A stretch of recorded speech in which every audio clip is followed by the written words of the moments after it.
Hello साथीहरू, कस्तो हुनुहुन्छ? हजुरहरू सबैलाई गुड मर्निङ। आज चाहिँ म बिहानैबाट भिडियो स्टार्ट गर्दैछु।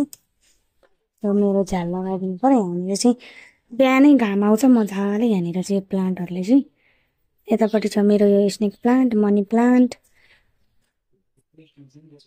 मैले यतापट्टि राखेको छु मेरो दुईवटा स्ट्यान्डहरू। दुईवटा होइन, तीनटै स्ट्यान्ड छ मेरो। यहाँ पछाडि एउटा छ, अनि यतापट्टि एउटा छ, अनि यतापट्टि एउटा छ। किनभने अन्त ठाउँ साँगुरो छ, अनि अब स्ट्यान्डहरू पनि अड्दैन कि यहाँ। अनि यता बाहिरपट्टि अब इन्डोर प्लान्टलाई चाहिँ अब यहाँबाट बाहिरपट्टि राख्न मिलेन। सबै बिहान एकछिन 1-2 घन्टा घाम त आउँछ।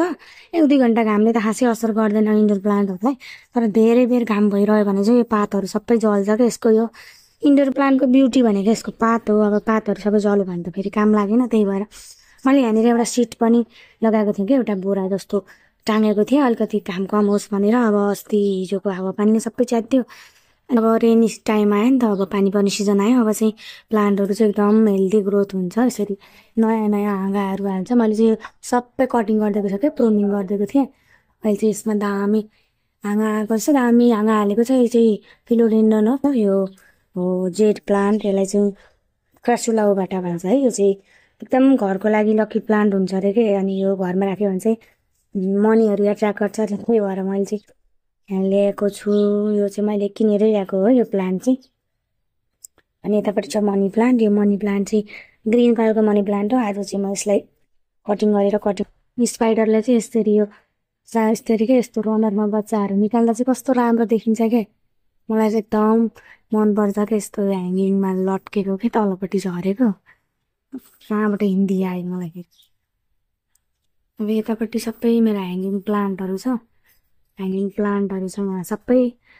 अब यो स्पाइडर प्लान्ट भयो, यो वान्डरिङ ज्यू, यो ग्रिनवाला वान्डरिङ ज्यू, त्यो के भन्छ त्यसको नाम, बास्केट प्लान्ट भन्छ त्यसलाई। यस्तो घाँटी के खसखस भएको छ क्या। एग्लोनिमा हेर्नु न, एग्लोनिमाको नि फ्लावरिङ आउन लागेको छ क्या। फ्लावर आउँछ नि एग्लोनिमाको नि। अब तर यो फ्लावरलाई धेरै राख्नु हुँदैन है, कट गरिहाल्नुपर्छ। अब मैले आउन दिएको छु, आइरहोस्। यसमा पनि कति आउन लगेको रहेछ, फ्लावर आउँछ त्यसमा। अब यो एग्लोनिमाको प्लान्टहरू चाहिँ एकदम डिस्कलर भएको छ क्या। यो चाहिँ एकदम सस्तोवाला पटहरू भएर होला यस्तो। मैले चाहिँ पहिला सुरुमा चाहिँ यस्तो सस्तोवाला पटमा लाउँछु। अनि यो एग्लोनिमाहरूको चाहिँ बुसी बनाएपछि चाहिँ अर्कोमा सार्छु। अब यो वाला र यो वालालाई चाहिँ म यो दुईवटा वालालाई चाहिँ व्हाइट कलरको यस्तो उसमा गमलामा सार्नेवाला छु। ल साथीहरू, मैले यो दुईवटामा चाहिँ चारवटा बनाएँ। चारवटा बनाएँ दुईवटा गमलामा। अब यो दुईवटा गमलामा चाहिँ म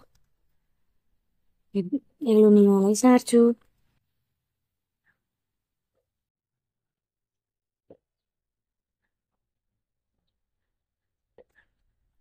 प्लान्टलाई चाहिँ रिपोर्टिङ गर्नुभन्दा अगाडि चाहिँ म अब एउटा बोरा ओछ्याउँछु। अलि उयोहरू झरेर मेस हुन्छ नि त, यो माटोहरू झरेर। अनि मैले चाहिँ बिस्तारै तल भुइँमा ठोक्दै यसलाई निकालेँ।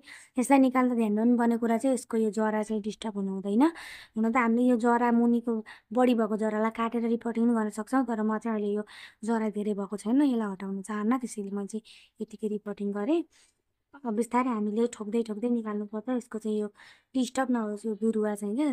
डाइरेक्ट स्ट्रेसमा आउँछ क्या, यो एकैचोटि ल्याङ्ग बनायो भने चाहिँ। त्यही भएर हामीले रिपोर्टिङ गरेर चाहिँ बिस्तारै त्यो यसको जरै प्लक हुने गरी चाहिँ हामीले निकाल्नुपर्छ। यसलाई चाहिँ हामीले केही समय पानी नदिई अलिक सुक्खा माटो बनाएर हाल्नुपर्छ, अनि निकाल्न सजिलो हुन्छ।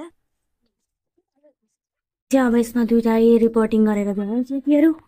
अब यसलाई चाहिँ म यहाँ यसको राखिदिन्छु। एउटा यो, अर्को यो। ल मैले यसको ठाउँमा राखिदिएँ। ग्रिन प्लान्ट व्हाइट गमलामा राम्रो देख्छ क्या। अब मलाई चाहिँ बिस्तारै गमलाहरू चाहिँ सबै व्हाइट बनाउने इच्छा छ। ल कस्तो देख्यो साथीहरू, कमेन्ट गर्नु होला। अहिलेको लागि बाई बाई। आजलाई भिडियो यति नै। घाम एकदम चर्किसक्यो। अब घाममा बस्न नसक्ने हुन लागिसक्यो। अब अर्को भिडियो लिएर आउँछु हजुरहरूको सामने।